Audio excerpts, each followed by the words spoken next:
अब हम सीखेंगे स्पीड मैथ की नेक्स्ट टेक्निक मल्टीप्लिकेशन टेक्निक्स के बारे में। मल्टीप्लिकेशन टेक्निक्स में हम सीखेंगे कि हम 2 डिजिट नंबर और 3 डिजिट नंबर को कैसे फास्टर वे में, स्मार्ट वे में कैलकुलेट करेंगे ताकि हम जो अपनी कैलकुलेशन है उसे इजी कर सकें। मल्टीप्लिकेशन टेक्निक की फर्स्ट टेक्निक है स्प्लिट एंड मर्ज। स्प्लिट होता है किसी नंबर को डिफरेंट पार्ट्स में ब्रेक करना। हमारे पास कोई नंबर है, हम उसे डिफरेंट पार्ट में ब्रेक कर देते हैं, उसे स्प्लिट बोलते हैं। जो डिफरेंट पार्ट को ब्रेक कर किया हमने, तो जो कैलकुलेशंस हम लोग इंडिविजुअल निकालते हैं, जब हम उसे इकट्ठा करके फाइनल आंसर को फाइंड आउट कर लेते हैं, उसे बोलते हैं मर्ज। तो हम फर्स्ट टेक्निक यहाँ पर सीखने वाले हैं split and merge. Split and merge similar case हम लोगों ने एडिशन में भी डिस्कस किया था, वहां भी हम लोगों ने स्प्लिट एंड मर्ज यूज किया था। नंबर्स को ब्रेक किया था डिफरेंट पार्ट्स में और जो भी कैलकुलेशंस रही थी इंडिविजुअली, हमने उन सभी कैलकुलेशंस को इकट्ठा कर फाइनल आंसर फाइंड आउट किया था। तो यहाँ भी हम यही टेक्निक डिस्कस करने वाले हैं। तो हम स्टार्ट करते हैं। इसके लिए यहाँ पर कुछ क्वेश्चंस दिए गए हैं। यहाँ पर आपको फर्स्ट क्वेश्चन है यहाँ पर 13 मल्टीप्लाई 24। 13 को मल्टीप्लाई करना है 24 से। तो हम जनरली इस क्वेश्चन को किस तरह से करते हैं, हम इसे करते हैं 24 को करना है 13 से मल्टीप्लाई। यही मेथड सीखा है हमने आज तक। जितनी भी हम मल्टीप्लाई करते हैं हम इसको इस फॉर्मेट में लिख लेते हैं। 24 को 13 से करना है तो करते हैं ऐसे। 3 4 जा 12, 1 कैरी फॉरवर्ड, 3 2 जा 6 प्लस 1 7, 1 4 जा 1, 1 2 जा 2। ऐड करेंगे ऐसे 2 7 प्लस 4 1, 1 कैरी फॉरवर्ड 3, 3 1 2। अगर हम इसे मल्टीप्लाई करें, इसका प्रोडक्ट करें, तो जो हमारे पास फाइनल आंसर आएगा वो 3 1 2 आएगा। मेथड से ये करने का, ये क्वेश्चंस को आंसर्स भी हम लोगों ने सही फाइंड आउट किया है। लेकिन अगर हम बैंक्स पॉइंट ऑफ व्यू से देखें, क्वांटिटी एप्टीट्यूड के पॉइंट ऑफ व्यू से देखें, जितना लिमिटेड टाइम हम लोगों के पास होता है क्वेश्चंस को सॉल्व करने का या मैक्सिमम क्वेश्चंस को अटेम्प्ट करने का, उसके नजरिए से ये जो मेथड ना बहुत लेंथी है। पेपर वर्क रहता है कि हमने पेपर पे लिखेंगे 24 13, ठीक है, उसको सॉल्व करेंगे, देन ऐड करेंगे और फाइनल आंसर आएगा, है ना। इसके लिए आपको जो आपकी कैलकुलेशंस है, जो आपके टेबल्स हैं, आपको टिप्स पे याद होने चाहिए। इसके लिए आपको अपनी जो भी कैलकुलेशंस है, बेसिक कैलकुलेशंस को स्ट्रॉन्ग करना पड़ेगा, ठीक है। तो हमने ये क्वेश्चन को इस तरह से नहीं करना, पेपर वर्क अवॉइड करना है। जितना हो सके हम ऑरली कैलकुलेट करें और जो भी इजी मेथड, शॉर्टकट मेथड्स रहते हैं हम उसे अप्लाई करें, ठीक है। तो हम लोग ये मेथड नहीं करने वाले हैं। इस क्वेश्चंस के ऊपर हम लोग स्प्लिट एंड मर्ज अप्लाई करते हैं। 13 24 टाइम्स है।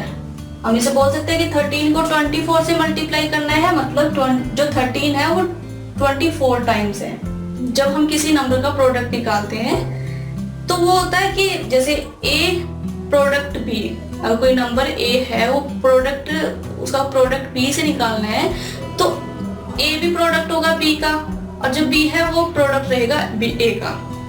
जैसे कि अगर हम 6 को देखें तो 6 मल्टीप्लाई 4 24, अगर 4 मल्टीप्लाई 6 ये भी 24। अगर हम इनका प्रोडक्ट करते हैं, इनको मल्टीप्लाई करते हैं, जो रिजल्ट रहने वाला है वो हम लोगों के पास सेम रहने वाला है ना। तो हम ये कह सकते हैं कि यहाँ पर जो 13 है वो 24 टाइम है और जो 24 है वो 13 टाइम है, क्योंकि अगर हम एक दूसरे से भी इसको मल्टीप्लाई करेंगे, इनका प्रोडक्ट करेंगे, तो जो हमारे पास आंसर आने वाला है वो सेम ही रहने वाला है। तो करते हैं ऐसे स्टार्ट। यहाँ पर 24 वैसे देखने में बड़ा टिपिकल है कि अगर हम 13 को 24 टाइम्स करें, वैसे तो हम लोगों के पास एक मेथड ये भी होता है कि 13 को 24 टाइम, जैसे अब वो 6 किया था हमने, 6 मल्टीप्लाई 4 किया 24, हमें पता है कि 6 4 जा 24 होता है ना। अब 13 को 24 से मल्टीप्लाई करें, नहीं आता एकदम से कि पता नहीं क्या आंसर रहेगा। तो उसको करने का एक मेथड ये भी रहता है कि आप 6 को 4 बार प्लस कर लो।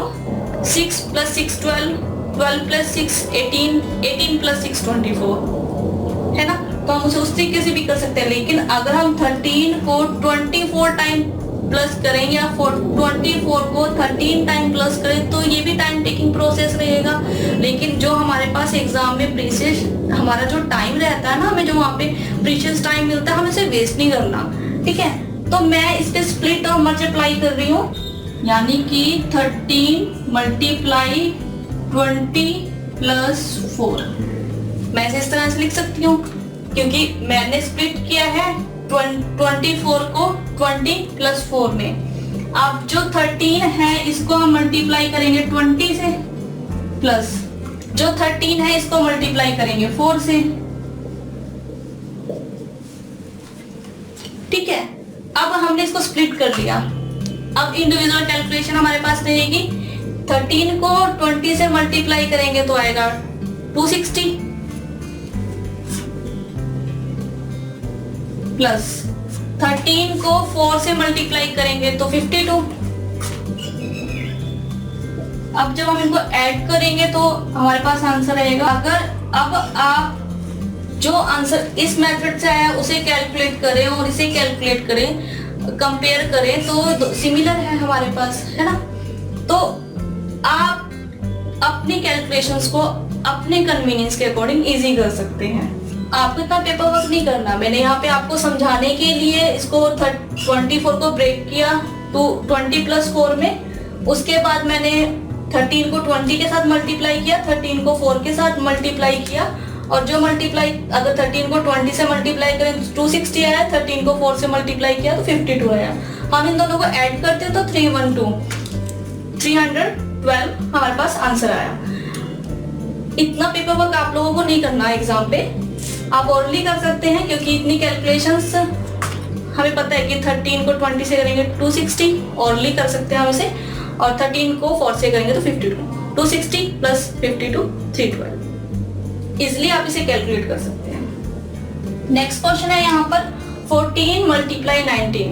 जो 14 है वो 19 टाइम्स है हम लोगों के पास, तो मैं 19 को ब्रेक कर रही हूँ 20 माइनस 1। यहाँ पर मैंने 19 को ब्रेक कर लिया 20 माइनस 1। अब 14 को 20 टाइम्स और 14 1 टाइम, जो भी कैलकुलेट कर आएगा उसे माइनस करेंगे क्योंकि यहाँ पे माइनस है। 20 माइनस 1 लिया है, इसे स्प्लिट किया है जब। 14 को 20 टाइम मल्टीप्लाई करेंगे 280, माइनस 14 को 1 टाइम करेंगे तो 14, 280 माइनस 14 266। आपने देखा मैंने इस क्वेश्चन में किए बिना कुछ लिखे आंसर्स को फाइंड आउट कर लिया। तो आप भी इसी तरह से अवॉइड कीजिए और अपनी कैलकुलेशंस इजी कीजिए ताकि आपके पास जितने भी क्वेश्चंस रहे एग्जाम में आप ज्यादा से ज्यादा क्वेश्चंस को अटेम्प्ट कर सकें। इसे समझने के लिए हम कुछ और क्वेश्चंस करते हैं। नेक्स्ट क्वेश्चन है यहाँ पे 34 मल्टीप्लाई 23। जो 34 है हमारे पास वो 23 टाइम है। मैं 23 को ब्रेक कर रही हूँ 20 प्लस 3। 34 को 20 से मल्टीप्लाई, 34 को 3 से मल्टीप्लाई, जो भी मल्टीप्लाई कर आएगा हम उसे ऐड करेंगे। 34 को 20 से करेंगे तो 680 और 34 को 3 से करेंगे तो 102। 680 प्लस 102 782।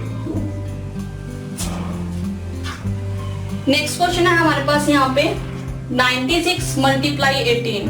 जो 96 है वो 18 टाइम है।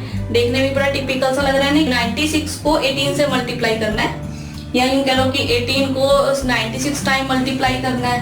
हम यहाँ पे 96 को ब्रेक कर लेते हैं। 96 को मैं ब्रेक कर रही हूँ यहाँ पे 100 माइनस 4। अब 18 को 100 से मल्टीप्लाई करना और 18 को 4 से मल्टीप्लाई करना है। जो भी कैलकुलेशन रहेगी उनको हम माइनस करने वाले हैं। 18 मल्टीप्लाई 100 1800 माइनस 18 मल्टीप्लाई 4 72। 1800 माइनस 72 1728। ज्यादा टाइम लगता। अगर आप कैलकुलेशंस को स्ट्रॉन्ग कर लेते हैं, ओरली कैलकुलेट कर लेते हो तो हम लोगों के पास ज्यादा टाइम नहीं लगता और हम 1 या 2 सेकेंड्स में और आंसर्स को फाइंड आउट कर लेते हैं। नेक्स्ट क्वेश्चन है हमारे पास यहाँ पे 43 मल्टीप्लाई 37। मैं 37 को ब्रेक कर रही हूँ यहाँ पे 40 माइनस 3, 43 को 40 से मल्टीप्लाई करना है, माइनस 43 को 3 से मल्टीप्लाई करना है। 43 को 40 से मल्टीप्लाई करते हैं तो हमारे पास आता है 1620, 1620। 43 को 3 से मल्टीप्लाई करेंगे तो हमारे पास आएगा 129। 1620 माइनस 129, 1620 में से अगर हम 129 को माइनस करें तो हमारे पास आएगा 1591। हमारे पास फाइनल आंसर ये आएगा। तो आपने देखा कि मैंने कितने इजीली कैलकुलेट किया स्प्लिट करके, और जो भी कैलकुलेशन रही उनको मर्ज कर दिया, और जो फाइनल आंसर था हम लोगों के पास उसे फाइंड आउट कर लिया। आप अपने कन्वीनियंस के अकॉर्डिंग आपको जैसा इजी लगे आप उसको स्प्लिट कर सकते हो। आप यहाँ पे 13 को भी स्प्लिट कर सकते थे, 14 को भी, 34 को भी, 18 को भी, आपको जैसा इजी लगे आप उस मेथड को अप्लाई कीजिए ताकि आपके लिए कैलकुलेशन इजी रहे। स्पीड मैथ का मोटिव यही होता है कि आपकी जो कैलकुलेशन है, आप जो कैलकुलेशन कर रहे हो, कैलकुलेट कर रहे हो, वो इजी रहे आपके लिए, ताकि जो भी क्वेश्चंस आप लोगों के पास रहे आप उसे जल्दी से क्विकली कैलकुलेट करके फाइनल आंसर को फाइंड आउट